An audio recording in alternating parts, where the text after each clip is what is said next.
This video is about functions of random variables.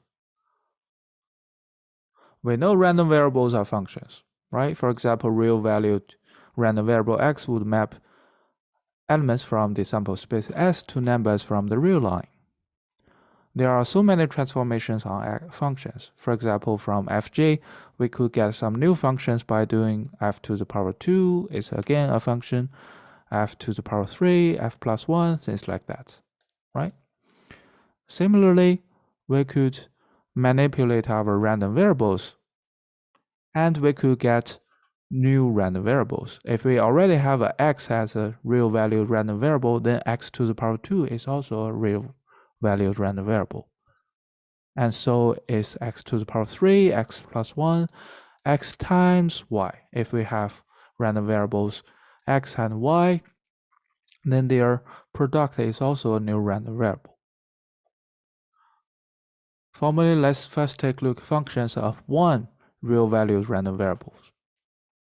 So for one random variable x that map sample element outcomes from the sample space S to numbers from the real line, and a proper function j which maps numbers to numbers from the real line. The gx, the transformed random variable, is again a random variable from map elements from sample space to numbers from the real line. It actually map S outcomes to this specific value. Now let's take a close look of this one. So we know xs is a number, right? And we know j maps number to number. So in the end, this is also a number from the real line. Okay, this is functions of a real valued random variable.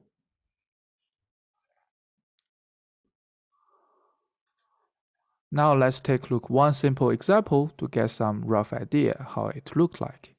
Suppose we have a Bernoulli random variable with successful rate p. So x follows Bernoulli distribution with successful rate p. It takes value 0 with probability 1 minus p and equals 1 with probability value equal to p.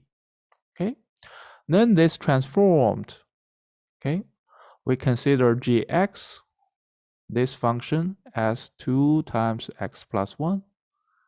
And now we have a transformed random variable. We denote it as y.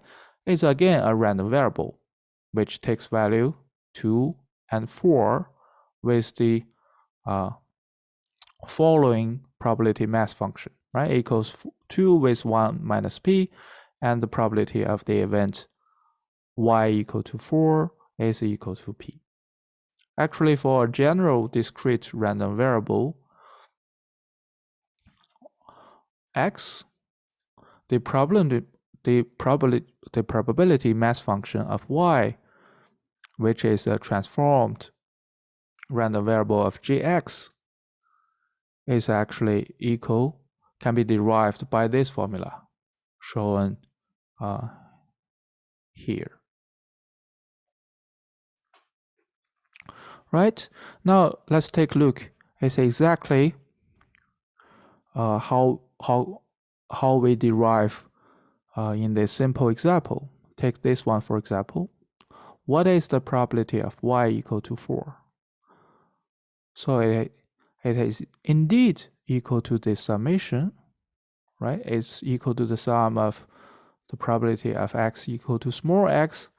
And what choices we have for those small x? We have to choose small x such that the j small x would equal to 4. Note in this simple example, gx equal to 2 times x plus 1. And apparently, it only equals to 4 if x equals to 1. So indeed, the probability of y equal to 4 is equal to the probability of x equal to 1, which is equal to p indeed. And the similar idea applies to this probability value of the event y equal to 2 as well. So this is the example of functions of one random real-valued random variable. Of course, we can also work with functions of multi-real-valued random variables, right? Suppose we have multiple random variables xi, I from 1 to n, so we have n different n random variables here that maps outcomes from the sample space to numbers from the real line. And suppose now we have a proper chosen function g that maps numbers from Rn, well, actually vectors, right? Vectors from Rn to numbers from the real line. Then this transformed random variable gx1, x2 till xn is again a random variable that maps outcomes from the sample space S to numbers from the real line.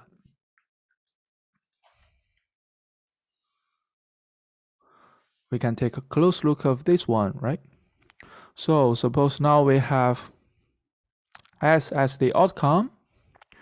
Then again, all those are numbers from the real line, right? We know random variables map outcomes from the sample space to numbers from the real line. And now we have n numbers, and we know J would map those n numbers from the real line to a number from the real line. So indeed, this transformed random variable is again a random variable map elements from the sample space S to numbers from the real line. Again, let's take a look at a simple example. Suppose we have x1 and x2 they follow Bernoulli distribution with successful rate equal to half, and they are independent. So we have IID identical and independent distributed random variable. The x2, x1, x2, they are IID Bernoulli distributed with successful rate equal to half. Now we consider this transformation. So essentially here we choose function gx1, x2 equals to the sum of x1 and x2.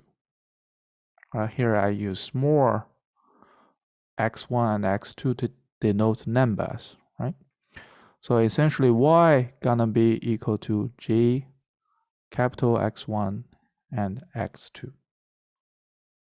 So again, this transformed random variable, this y is again a random variable, and easily you can figure out its probability mass function as well. So it could take value 0, 1, and 2. It equals to 0 unless both x1 and x2 equal, if both x1 and x2 equal to 0. So this y equal to 0 with 1 over 4. Similarly, you could calculate the probability values for the rest cases.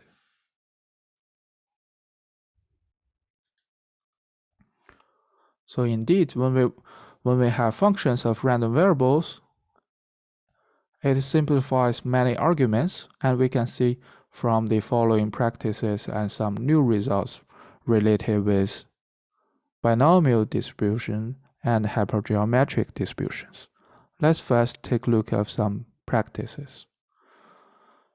So we're gonna throw a fair six-sided die.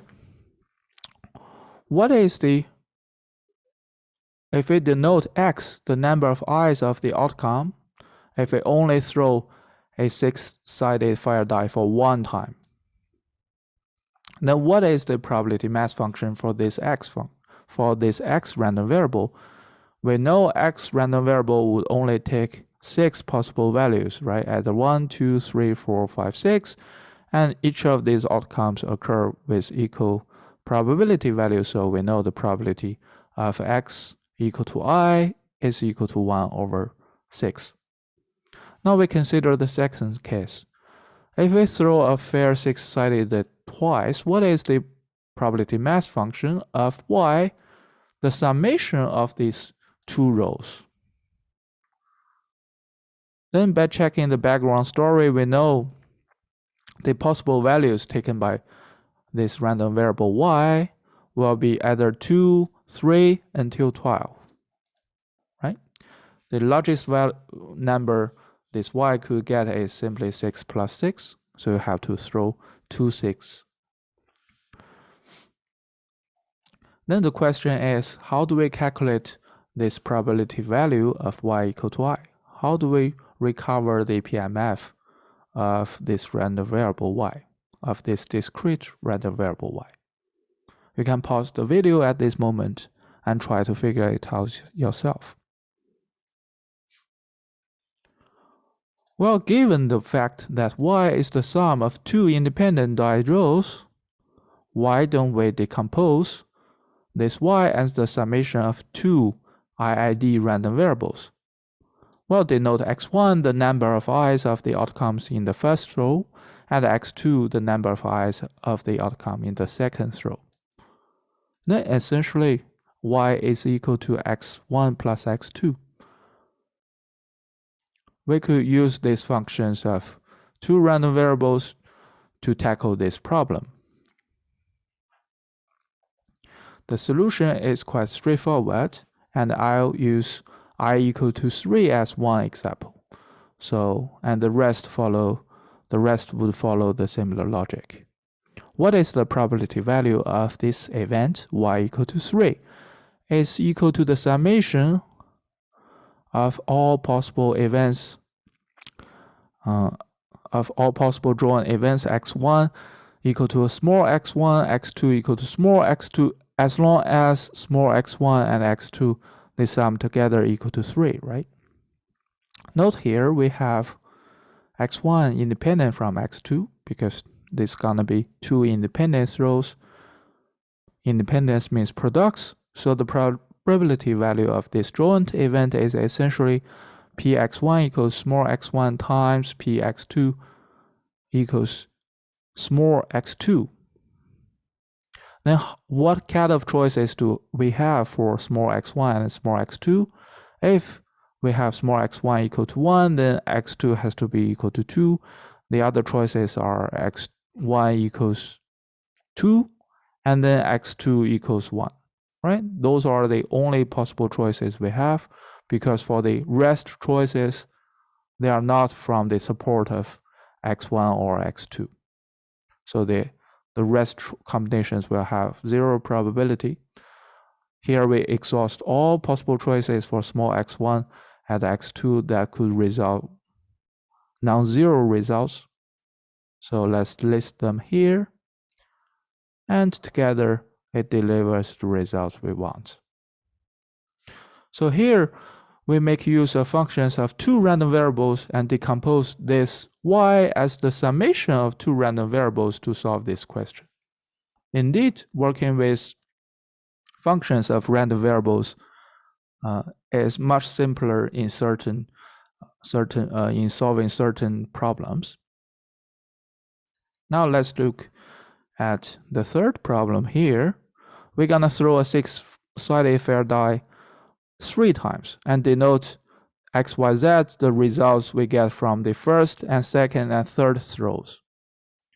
Now suppose they are, of course, again, independent and identically distributed, right? So what is the probability that we can at least get 1/6? That is essentially to calculate this probability, right? Because at least we have 1/6, then basically means the max of the 3 rows has to be strictly larger than 5. You can pause the video here for now and figure out how to calculate this probability. So essentially, we combine existing random variable to form a new one in order to solve a problem, right? Again, functions of random variables.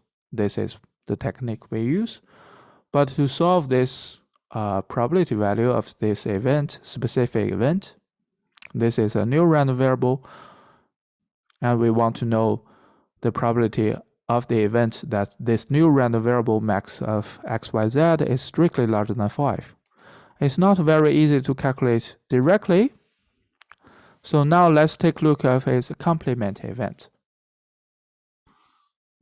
which means all those results need to be smaller or equal to 5.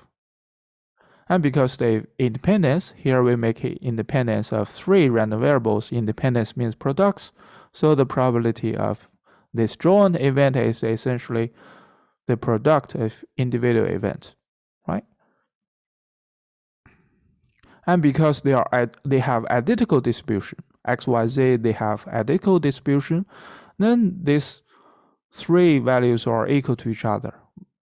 And based on the definition of CDF, we know the probability value of x smaller or equal to 5 is essentially, right?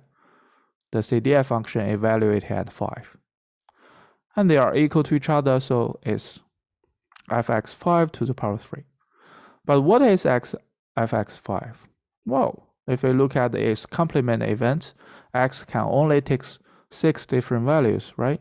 So first you could sum them together, so that's gonna be 5/6, or the other way you could look at the complement event, right? The probability of x smaller or equal to 5 is equal to 1 minus its complement event, which is x equal to 6. So again, 5/6. Now it's 1 minus 5/6 to the power 3, and this delivers the final results we want. So here, this will illustrate some simple examples to show how we tackle problems with functions or transformations of random variables. Now, let's show some new results related with binomial and hypergeometric random variables. Suppose now we have x follows binomial with parameter n and p, y follows binomial distribution with parameters m and p, x, y, they are independent. The first result we have is their summation will follow binomial distribution n plus m with parameter n plus m and successful rate p. You can prove this by showing the PMF function of z is indeed the PMF function for a binomial distribution with parameter n plus m and p. Or you can use a story proof, right? Think about the background story we have for the binomial distribution. Then x is essentially how many heads you have for n throws of a special coin. Then y is essentially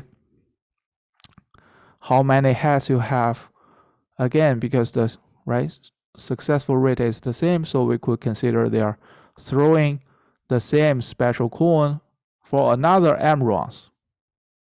And the summation of these two would be how many heads we get in total of n plus m rounds. So indeed, this transformed random variable of x, y, these functions of 2 random variable, again, is a random variable and it follows binomial distribution with parameter n plus 1 and parameter p. Okay. The second result will be, now the conditional distribution of x given z equal to r is hypergeometric distribution with parameter n, m, and r. You can prove this by formally derive this conditional probability. Or you could think about the background story. So now we know in total we have r heads out of n plus m throws. And how many of them coming from the first n throws? How many of them coming from the later m throws? Right? Suppose x equal to k, then basically means in the first n throws we need to have k heads as results, and the remaining m throws we need to have n minus k to form, we need to have R minus K, right? To make sure in total we have R has in total.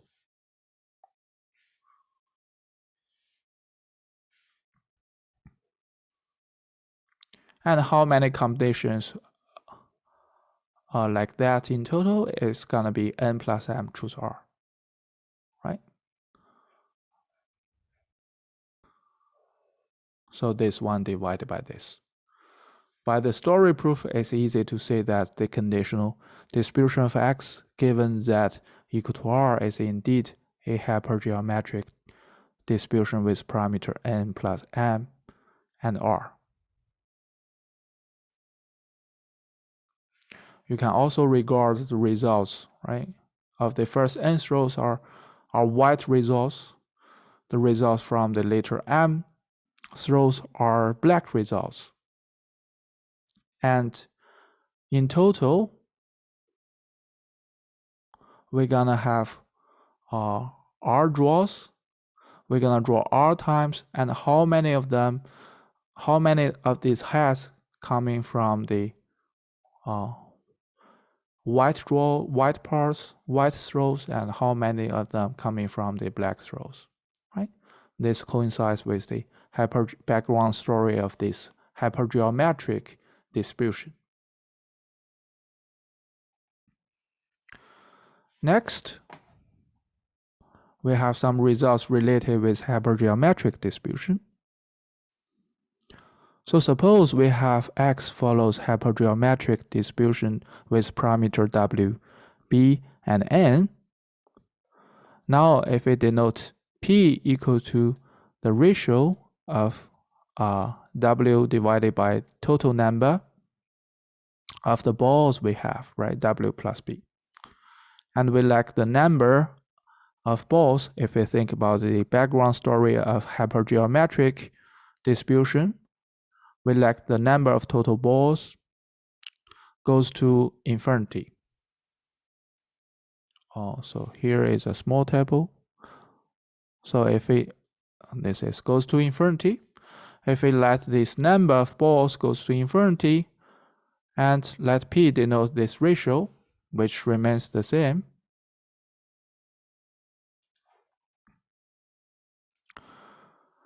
the PMF of X gonna converge to the PMF of a binomial distribution with parameter n and p. Okay, you can formally prove this by looking at the PMF function of this X random variable. So after some algebra, you'll figure it out that the probability of X equal to K can be expressed in this formula. Here, I use this product notation to write in a much shorter and convenient way. But if we expand it, this product from 0 to K minus 1 of P minus I equal divided by N is well, this one essentially means we're gonna time these values together, right? P minus, now we plug 0 here, and now plug 1 here, and until the value K minus 1, okay?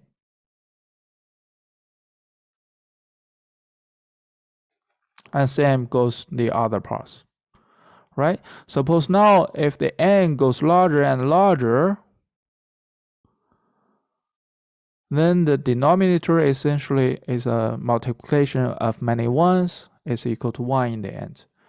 And the first part here, if n goes larger and larger, is essentially equal to the p to the power k. And the second part here is essentially equal to q to the power n minus k.